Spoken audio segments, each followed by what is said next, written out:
The lever needs to be down on the generator.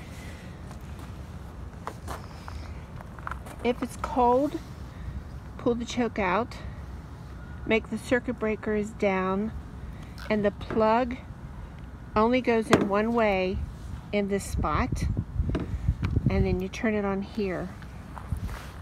The other end of the plug only goes in one way.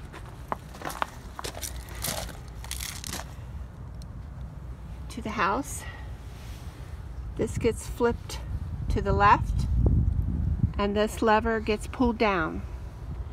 Turn it off is the opposite way, so it should look like this when you first hook everything up.